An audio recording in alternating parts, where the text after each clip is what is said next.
So hello all and welcome to the NULLCON Webinar series. My name is Harshit. I'm a part of NULLCON team and your host for the day.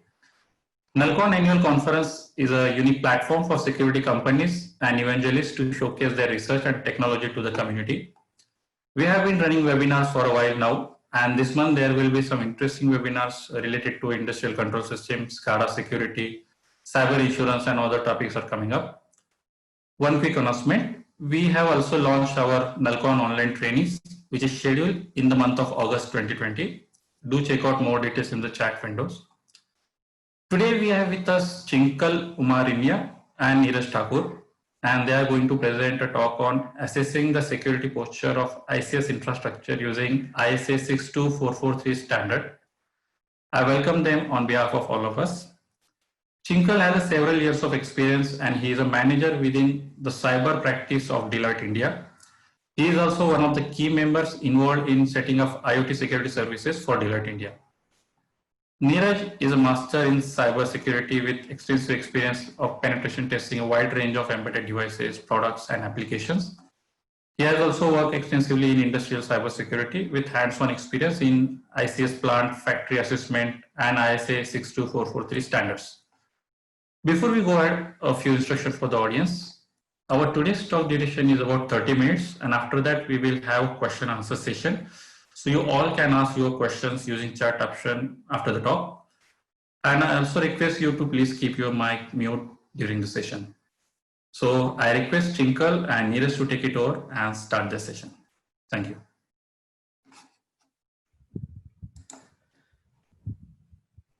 Yeah, hi everyone. Thank you, Harshit, for the kind introduction. Myself is Chinkle Umrania, as you can see. And what Harshit mentioned, I have a couple of years of experience in this, and I primarily work for Deloitte India in cyber risk practice. I have a lot of experience in IoT security, embedded device security, vulnerability assessments, security risk assessment using different standards like ISO, ISA 62443, privacy and compliance assessment as well. Okay, I'm a CISSP certified as well, trained in ISA 62443 as well. So that's about me, and we'll go on to Neeraj, my colleague. Thank you, Chinkle, for handing over. Hi, everyone. Good afternoon. My name is Neeraj Thakur. I am associated with Deloitte India right now as a manager. I primarily focus on stuff related to IoT, industrial security, penetration testing of embedded devices, and majorly focusing on the assessments of factories, plants, and different industrial sectors as per the ISA 62443 standards. I am a master's in cybersecurity, and majorly I've worked on the different technologies like networks, web, APIs, and multiple penetration testing technologies. I have been working in this area of industrial security for a couple of years now, and have been using the ISA 62443 standard for assessing the factories and plants across different types of industries. So that was it from my introduction part of it. So basically, to talk about the webinar today, the topic that we have chosen is assessing the ICS cybersecurity infrastructure of any plant or any industry using ISA 62443 standards. So we talk about Industry 4.0 nowadays, and we see that most of the organizations or most of the industries are focusing majorly on moving towards a cyber secure world or cyber secure processes, products, and their services, what they are offering. So we'll be talking about the webinar which has the content on ISA 62443. Let me share my screen with all of you so that we all can see the presentation. Please allow me a moment for that. I hope I'm audible to everyone. Yeah, hi Neeraj. Yeah, you can share the screen. Yeah, thanks, Chinkle.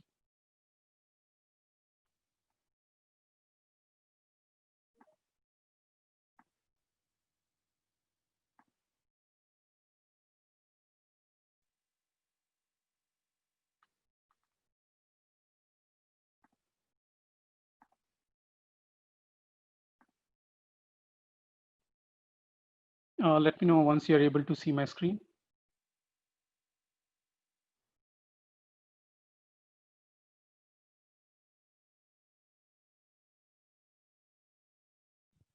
Yeah, you can go ahead. Okay. So as you see, the topic that we are going to discuss today is regarding assessing the security posture of the ICS infrastructure using ISA 62443 standard. This standard broadly covers major component services and products of ICS infrastructure, which we'll be talking about more in detail. So the agenda for this particular topic uh, would be, we'll start with the definitions or the common acronyms that are used in ICS infrastructure or ICS world. We'll be talking about the threat landscape, how the threats are affecting the ICS infrastructure. We'll be talking about the common gaps and challenges which we come across while we are doing the ICS security assessment. The focus areas basically, as in what all things do we have to look at when we are doing the ICS security assessment. Then we'll also talk about the we'll talk about majorly on the ISA 62443 standard and how to assess the particular security posture of any enterprise using this particular standard. And then in the end, we'll talk about the conclusion and way forward how to go about it. So that will be the agenda for this particular webinar. Over to you, Chinkle, for next sections. Thank you, Neeraj, for setting up the context. As he mentioned, a lot of terminologies you would be aware, since some of you are from security background and some of you are or might be working for this particular industries that we are talking about. But just for many of you who would struggle to understand some of the terminologies or acronyms, ICS is nothing but your industrial control systems. You have conveyor belts, you have paint processing, water treatment plants, all the components or systems that are being used. That it is also known as operational technology, which is something different from your information technology that we use. Then you have SCADA, HMI.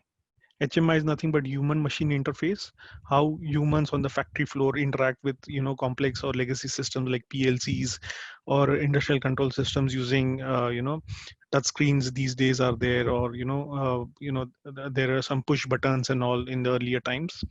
Then you have the programmable logic controllers, the PLCs that we are talking about, that controls a lot of your sensors, drives, your conveyor belts, your flow meters, your pressure sensors and all. Then you have something called FR, SR. Those are basic foundational requirements, security requirements and all. So moving on, when we talk about ICS, ideally, ICS, the architecture is defined by a Purdue model by William Theodore in the Purdue University in US. So we have our OSI model in our traditional IT environment, how it works. We'll talk about the Purdue model. So Purdue model divides this whole architecture into 6 levels, and it introduces us the concepts of zones and conduits. Now you would ask me, what are zones and conduits? So zones are nothing but logical grouping of the assets or your systems whose security requirements are common basically, and so that you can apply the controls or the security requirements at a common of those particular systems or processes. And conduits are nothing but the communication channel between two zones. So as we mentioned, it is from level 0 to level 5. Okay, so now how do you understand what are different levels? So level 0 is nothing but your actual physical processes that define the at the factory for your robotic arms in automobile manufacturing, where you place. Then you have drives, you have sensors that are been operating, so many different things that are going on. Then you have level 1. So level 1 is nothing but your PLCs, programmable logic controllers, your remote terminal units, your distributed control systems, that are being placed at that level. Then you have level 2, which is, as I mentioned, human machine interface, ideally at shop floor or factory floor. End user or service engineers can actually enter systems. You have alert systems, alarm systems, your control room workstations, engineering workstations, and all. So that comes under level 2. Level 3 is nothing but, again, with respect to the manufacturing plants or thermal plants or electric grids only, you have engineering workstations, you have some kind of servers for file sharing, you will have some kind of a historian, you will have some reporting or scheduling systems and all, or some remote systems and all. So those ideally would come under level 3. Level 4 is nothing but your what we call the IT part of the difference. So level 4 would have your IT systems, including your email exchange servers, your printers, your some inventory or asset management systems, capacity planning systems, something like ERP and all. And then level 5 is your nothing but your corporate IT environment, where you sit, your companies people sit and work, using VPNs or internets, or it is ideally connected to internet access and all. So I hope you understood, how this levels have been distributed by this Purdue model, and this is what you would see primarily in any ICS environment. And if not, maybe they have to mature and bifurcate and have proper segregation between these zones, so that security can be easily controlled, or controls can be easily put in particular different zones. Moving on, we also would talk about what are the major gaps. Now everyone would have you would have heard about Stuxnet and all, and I'm not going to start from there. In last couple of years, there have been a lot of potential, or most dangerous threats to this particular environment. Basically, the scope started at Stuxnet, but it has increased drastically if you see in last 3-4 years, especially by internal threats or some kind of vulnerabilities on the legacy systems that are there in this particular OT environment. There was a malware called Black Energy, which targeted UK power grid, which was that led the onslaught, and Black Energy is still there with different versions that are coming out. The major was NotPetya, if you know, roughly around 2017 era. Musk company, lost all their communications, across global, your different ports. So much cargo, so much of scheduling was all done manually. Because of that, hundreds and billions of dollars were lost just by them. Then you have Triton, that is, it is known as one of the murderous malware. Why? Because it attacks your safety systems. So safety systems are nothing but your systems which make the plant secure, like a chemical plant or a thermal plant or a nuclear power plant, right? So they measure the safety, whether it is safe to shut down the plant or not. So they basically break into that safety systems using this particular malware. So some of these are increasing day by day, as you can see from this example that we are showing. Moving on, how we will see what are the gaps and the challenges that this particular industries, or this particular environment they face. You definitely have some kind of a lack of visibility. Now lack of visibility is in terms of your visibility in the cyber practice, your lack of asset inventory. Basically, you don't know how many systems are there in your environment, because there's no automated or tool, and then you need to verify manually, or the accurate asset information. You don't know, there's a lack of convergence security controls in it. You don't know who is accessing. There's a lot of unauthorized access happening, as there is limited visibility of logs. The logging mechanism is not there on most of the devices.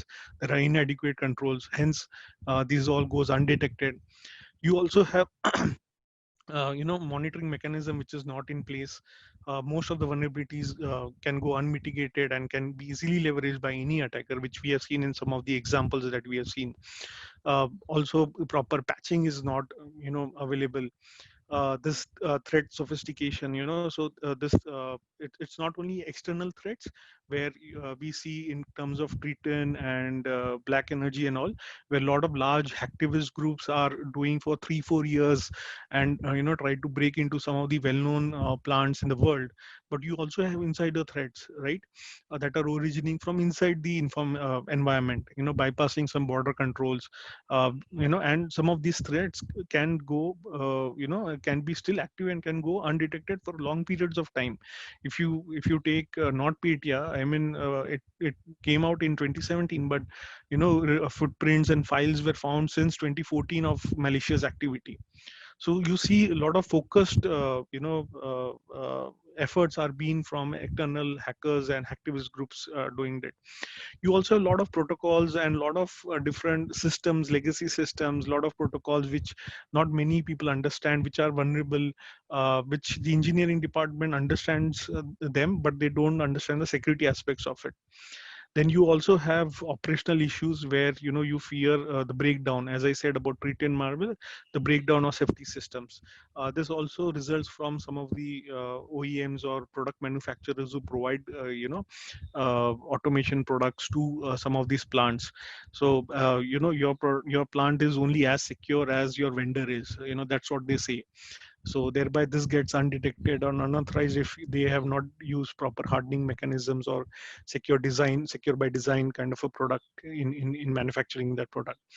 And then overall, some of these environments don't undergo a lot of risk management to understand what are the actual risk in what are the process, and they have not either assessed or even if they have assessed, they are not doing right level of monitoring, like a periodic or a regular monitoring to understand has the risk increased or decreased in any of the areas, in whether it's one product or whether it is one zone or across the whole environment.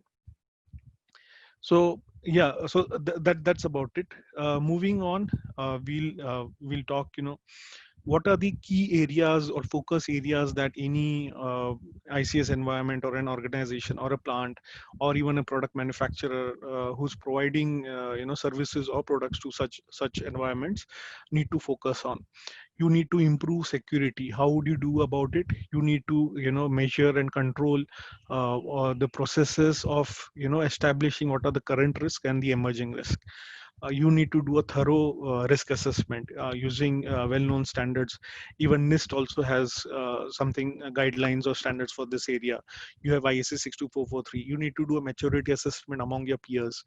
You obviously you need to do kind of a vulnerability assessment and a penetration testing for your assets or the environment or communication channels that are being using between the devices. You also need to have some kind of a process analysis for some of your process systems, what kind of hazards it can be done. Then once you have crossed that barrier, you need to be vigilant throughout. How you can be vigilant? You need to have some kind of threat modeling in place to understand, identify, and then defend against those threats. You need to map out the threat landscape, some of the challenges that we just talked about, and then you need to have continuous threat monitoring, and also security monitoring is needed on many of your parameters, whether it is internet facing environment or certain systems which are being used in ICS. We understand security monitoring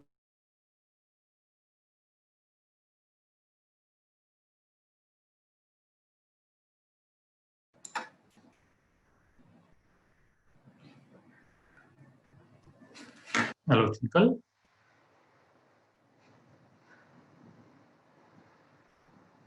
Hello, Neeraj? Yeah, I'm here, Harshit. Yeah, okay. I guess he lost his connection. No problems.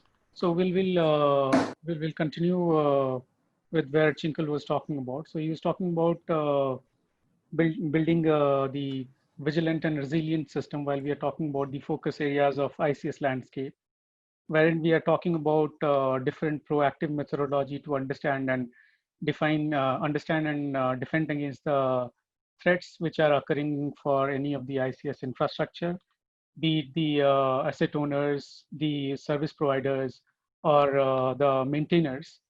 I'm please bear with me. I'll turn on my video. I'm not very good at, presenting with the video, so bear with me for a moment. Yeah, I hope you are all able to see my face now. Yes, Yeah. sorry for that lag. Apologies. No problem, There Chinkle. was some power issue at my side.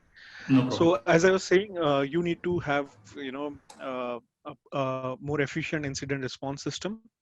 That can effectively detect and respond to your critical as well as some non-critical incidences. You need to have a proper remediation planning process where you can, based on resource availability and time and cost, you can, make sure those are getting remediated. You need to officially train many of your people, both at corporate level as well as who are working and managing and maintaining those systems as well, in terms of security and advising them with respect to the new vulnerabilities that are coming out. And this way you can, make sure that you protect your brand and build up your resilience in this area. So moving on, we talked about how this can happen, but then the main standard that that can help you in doing all this what I just talked about is nothing but your ISA 62443 standard. So we'll be shortly talking about and walking you through this particular standard and what it represents, and how you can improve your overall security posture of your products, processes, assets, or your environment through this standard. So if you can move on.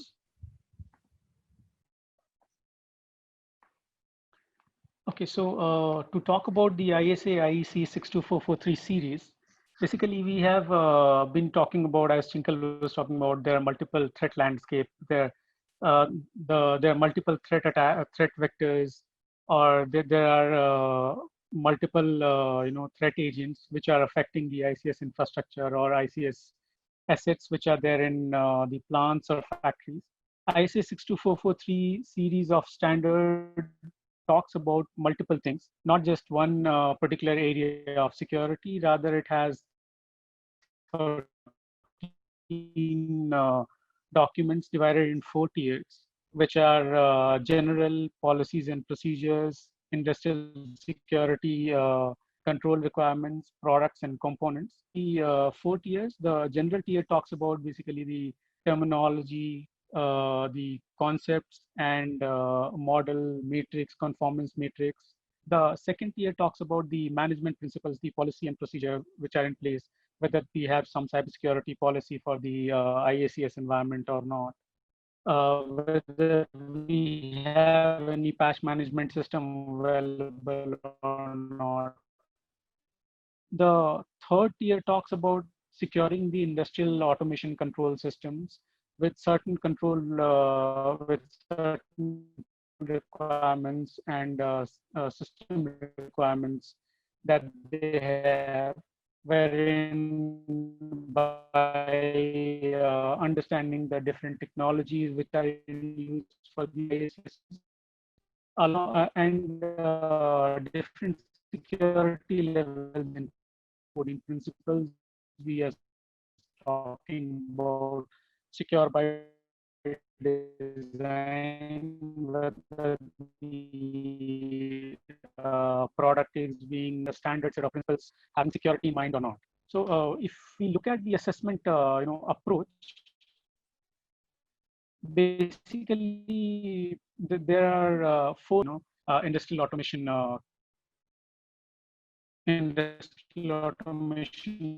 control system assessment. So when we talk about any of the assessment, we talk about understanding that particular environment, whether we are able to understand the environment, understand the context of security, whether we are able to understand the different different stakeholders who are involved in it or not. So while we are talking about it, we basically want to understand whether the particular ICS infrastructure is developed with a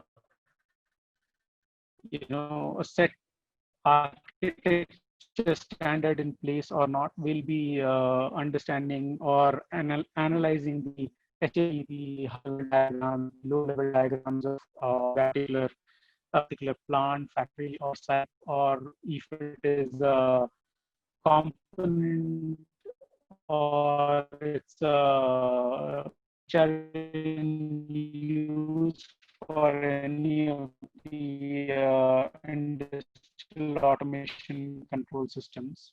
So the terminologies that we are talking about are the asset owners, the product suppliers, who are responsible for one or more industrial automation control systems, and they can also be the operator who is responsible for the industrial automation control system equipment under their control.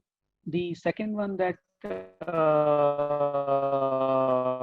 comes into play is the product supplier. Product supplier basically are the manufacturers of any of the any of the industrial automation control systems. Service providers are basically the individuals, or it can be the organization, which are integrating the hardware and software in place for the industrial automation control system to function properly. And organizations who are responsible for maintaining, or who are responsible for monitoring monitoring of service integrators. Then these are the basic terminologies that we'll be using very consistently while we are doing the assessment. So that's why I just wanted to keep you familiarized with these terms. So understanding the environment and gathering requirements, when we talk about the first level of approach, we are talking about the analyzing the high level diagram, low level diagram, and identifying the right set of stakeholders for the particular environment, and gathering the pain points of that that particular site or plant. Once we identify that, then we go for the scoping of that particular assessment. When we do the scoping, we talk about the gap assessment as well. So while we are doing the scoping, we need to understand whether we are doing it for a particular product, whether we are doing it for a particular solution, whether we are doing it for a particular service in place. Also, we need to identify that which particular set of standard we talking about when we are 3.3, 2.0 standards that we need to identify when we are scoping it. Once we have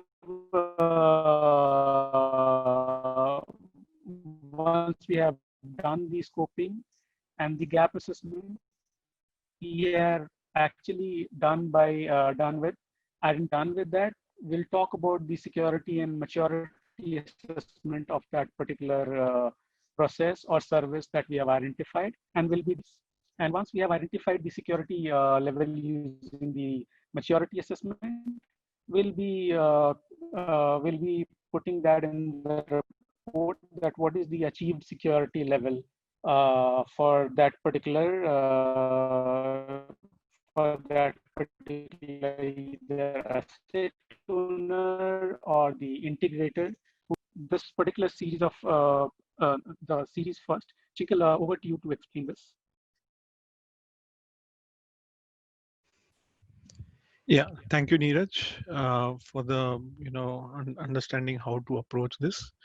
So as Neeraj mentioned, it's a suite of standards where you have series 1, 2, 3, and 4. So series 1 talks about your general concepts and models. Okay, only one of the series 1 is published as of now. So it talks about how you have different models, like we talked about Purdue model. So that's one way of looking at your architecture of your ICS environment, how you define what is defense in depth, how you do threat modeling, what is the context basically that is needed to define the security and maturity level. So that is something that is defined at here. You also have something called the matrix or framework, how you would be using this model, and what kind of security requirements that you would want to go ahead with. Also, this talks about a lot of detailed description of the life cycle as well. Moving on, we have series 2. Series 2 has a number of sub standards that are there that relate to your patch management. Okay, that solves your patching problems, your service provider for maintenance and integration basically, and how do you define and implement a cyber security management system. So to define and implement cyber security management system, you need to identify what are our risk areas, how do you go about rating them, assessing them, how do you address those risks, and then monitor, and then it's continuous loop of improving those risk areas against new threats that are coming in. Also, you need to identify and accurately do an asset inventory, manage authentication, access controls, your business continuity management, all the domains of a security management system that you need to define in your cybersecurity management system, so that there is no harm on your operational. This requirement, there's a standard that satisfy requirements of patch management as well. Moving on to series 3, Neeraj. Yeah, thanks, Chinkle. So the series 3 basically is the core set of standard, which talks about the the set of control requirements which are applicable for system integrators, which are applicable for the the maintenance service providers as well, wherein we are talking about different set of security technologies which are in use. What are the countermeasures which are being deployed by that particular by the particular asset owner or the integrator. We also talk about the security risk assessment and security design when we are talking about series 3. We talk about the security levels and different security control requirements as part of series 3. We'll talk about series 3 in more detail, as that is the core standard that we'll be talking about. Moving on to the series 4 for the introduction. Series 4 basically talks about the product suppliers. Okay, wherein again here in series 4 we have two set of standards, 4.1 and 4.2, wherein we have security principles for any of the product which is being developed, whether that particular product is being developed securely or not, whether we have a security management principle for the product being developed or not, whether we have security requirements in place for the product, or what are the different security requirements available for that product. Are we following the secure by design principle or not when we are starting to develop the project and until the end of project, whether we are securely implementing the the controls that we have for that particular project. Security verification and validation also is one of the most important part of 4.1 and 4.2. We also have security defect management, how the update mechanism or how the update, how the updates are being carried out for that particular product, and the security guidelines. That basically is the documentation which talks about the integration and the configuration to maintain that particular product which is being developed from a security point of view. Now we'll talk about the core standard ISA 62443 3.3 in detail. When we talk about the core standard, we basically talk about the foundational requirements of the standard. So there are 7 foundational requirements of this particular standard. I'll talk about the particular flow I have mentioned here: the foundational requirement, system requirement, and requirement enhancements. Okay. So foundational requirements basically are the 7 focus areas that ISA 62443 3.3 is highlighting while we are doing the assessment. Out of those 7 foundational requirements, FR1 being the identification and authentication control, then use control, system integrity, data confidentiality, restricted data flow, timely response to events, and resource availability. So these are the 7 foundational requirements which are there in the 3.3 standard. This majorly, if you look at it from the IT perspective, the identification and authentication control, use control, these are somewhere similar to the access control. Then system integrity is again something wherein you have to protect your system from being breached by somebody who can change anything, any data, or who can change any functionality level kind of a thing. Then the data confidentiality, if we talk about, we again have to protect the data from be it from the different regulations, that is GDPR, or being from getting stolen by any of the adversaries. Restricted data flow talks about whether we have inbound, outbound connections properly or adequately managed or not. Do we have it configured or not? Timely response to events is we are responding. See, when we talk about any of the security breaches, there is no way that you can stop a security breach. There's no 100% security. However, what we can do is we can timely respond to the events which are occurring. It's the similar way that we have the COVID situation now. So whichever place who took measures regarding the COVID situation, they are in a better shape than other places.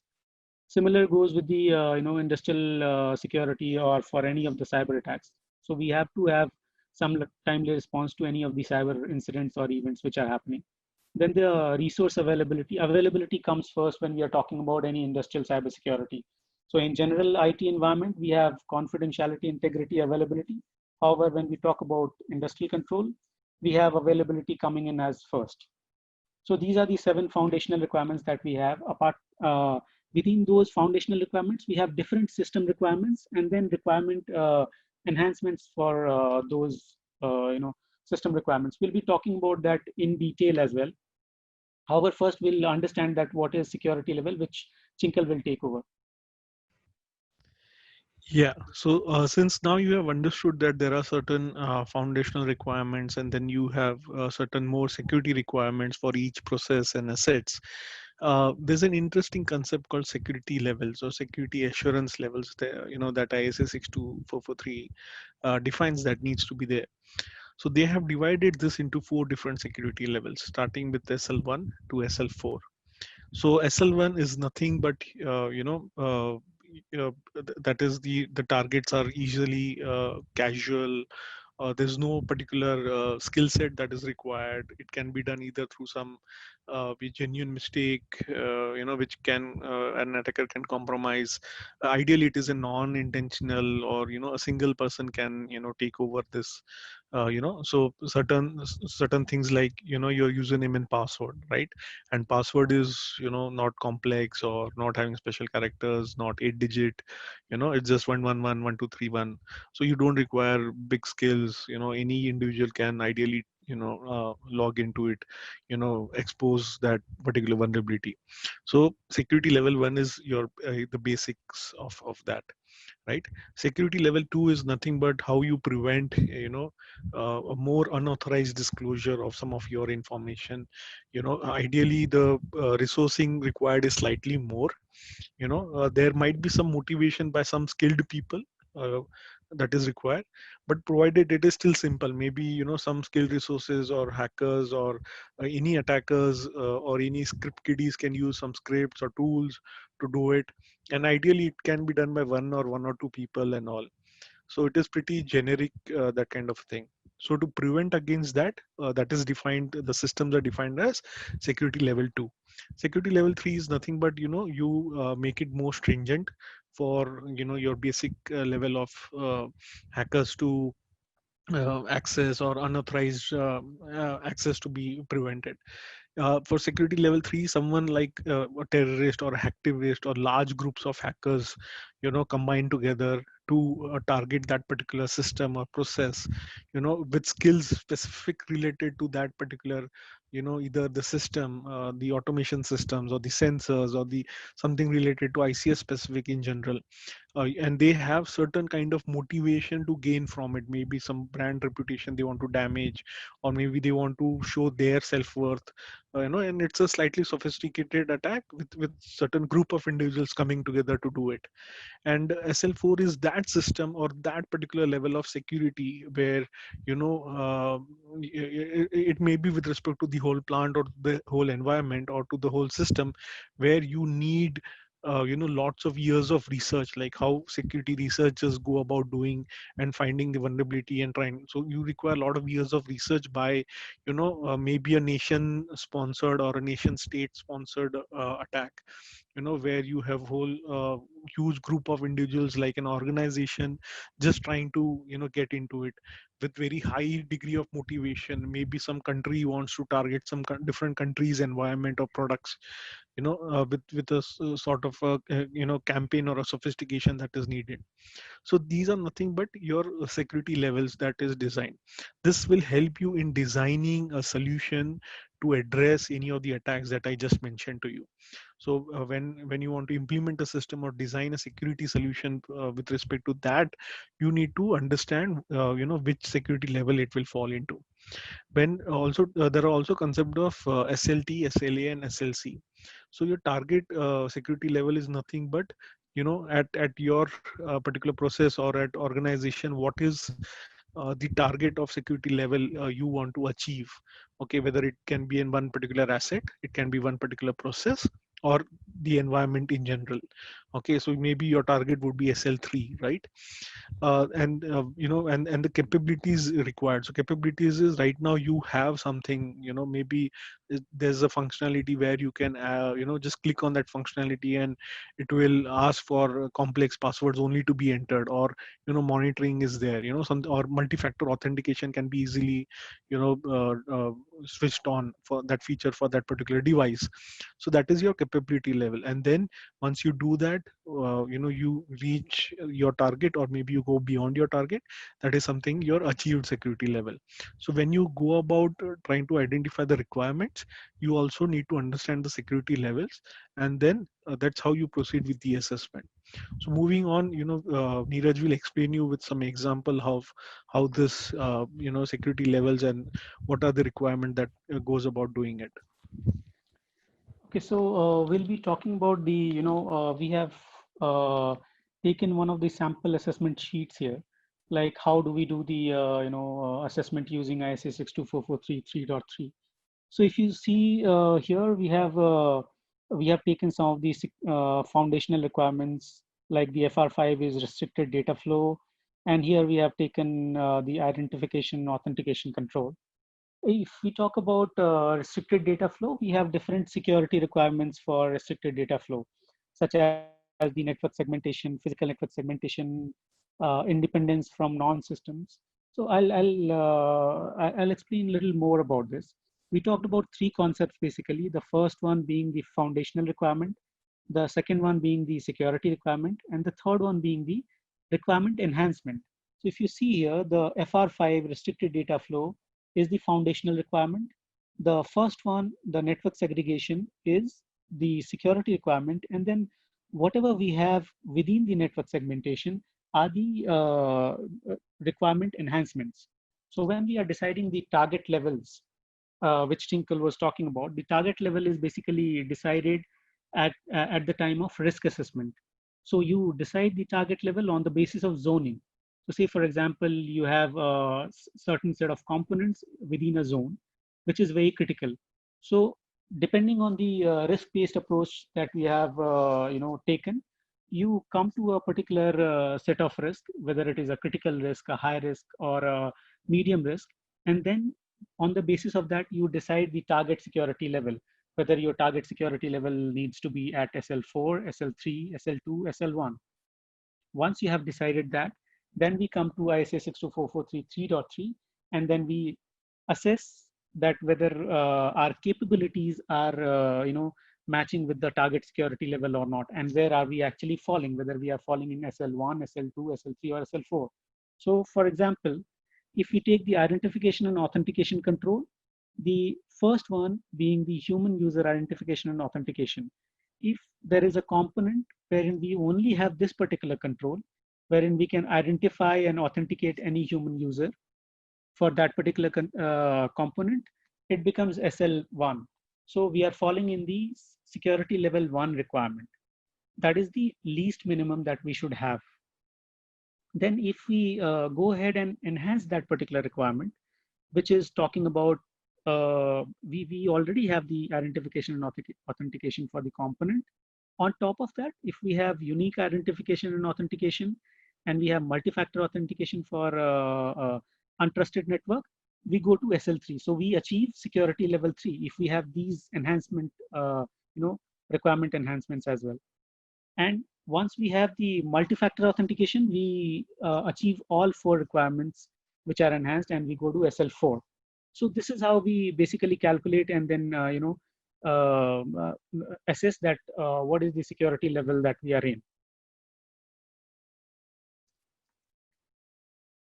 Then we tried to mention here some of the asset owners or the integrators or service providers. They also try to talk about the certification schemes which are available for ISA 62443.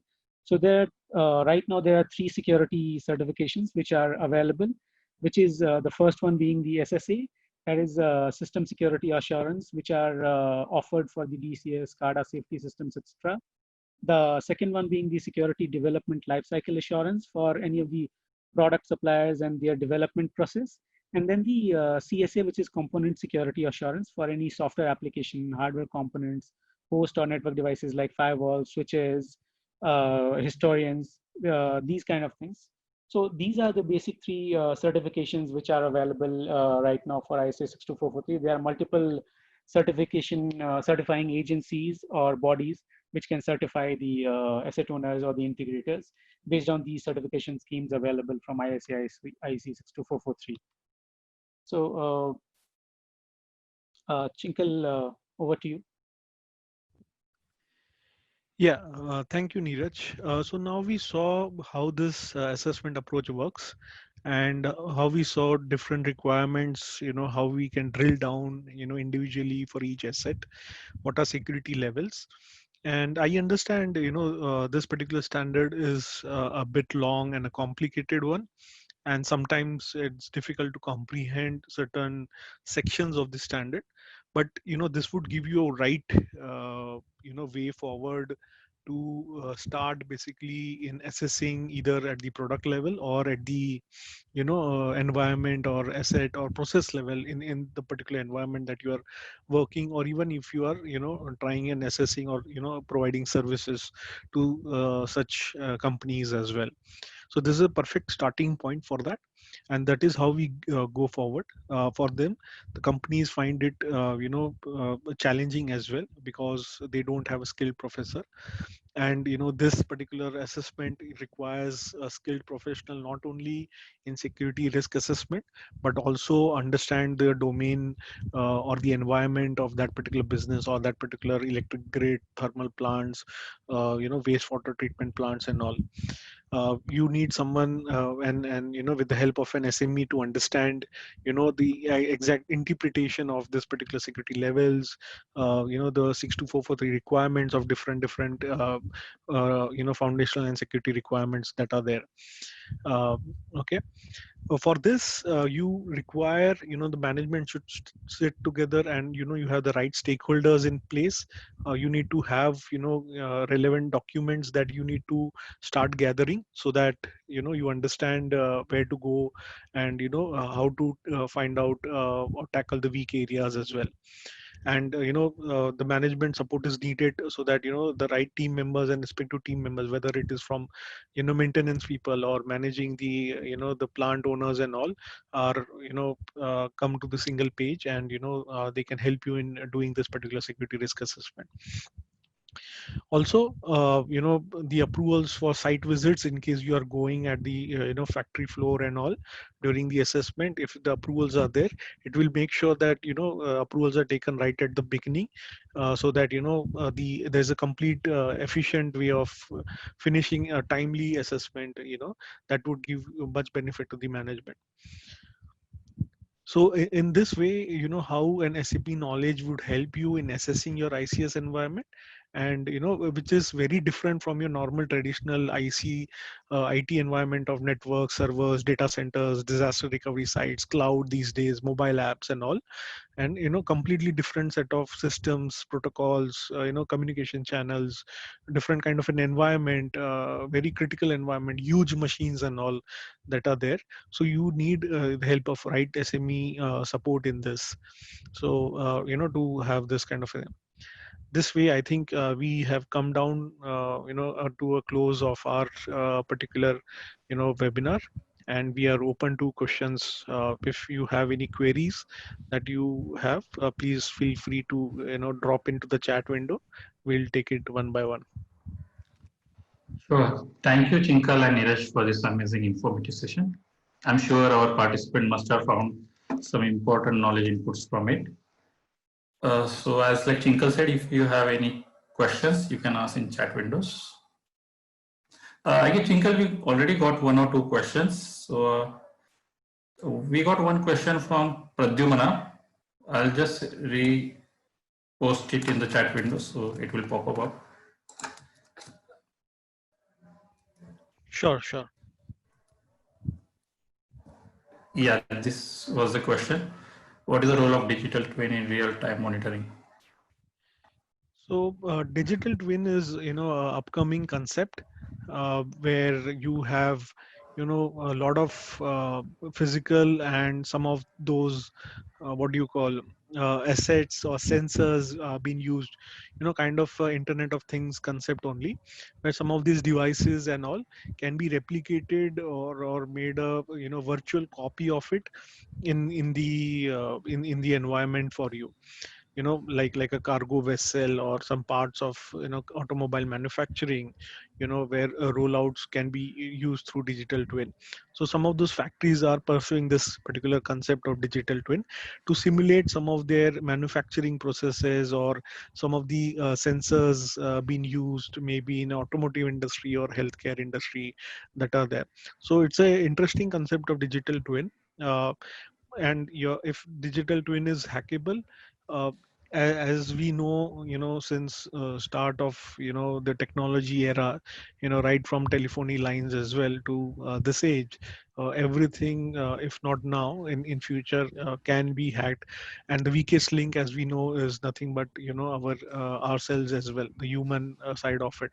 So how much ever technology that you use, or hardening, or tools, or firewalls, or different kind of security mechanisms that you put in place, but the weakest link is always the human connection that is managing, monitoring, identifying the threats and all. And if those gets missed out, any of them, then certainly today it is ICS environment, IoT sensors. Tomorrow it is digital twin. Maybe after 10 years down the line, if something new, AR, mixed reality and all, would be very popular. Everything I believe can be hacked. Okay, so we are run out of time, but we can take one more question. So we have one question. Initially, there was one question from Shubham. Is there any method or approach in ISA 62443 to identify critical infrastructure, as for example, NERC CIP has? I'll take that, Chinkle. So as far as the ISA 62443 standard is concerned, the standard does not, specifically talk about any of the particular industry, whether it is any critical infrastructure, oil and gas, or any of the, energy resources. Any particular industry does not talk about.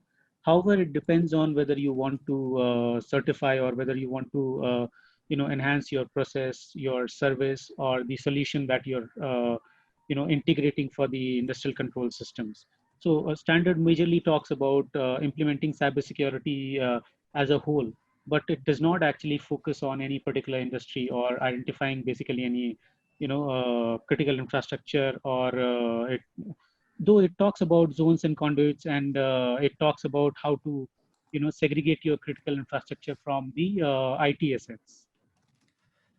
Okay, so thank you, Chinkle. And To participants, we are running short of time. We are already overdue to time, so we need to hold on questions over here. So thank you again, Chinkle and Neeraj, for your presentation. And thank you all. We have our upcoming webinar on cyber insurance, what makes a good fit for you, by Kane Payfield on 17th July at 4 p.m.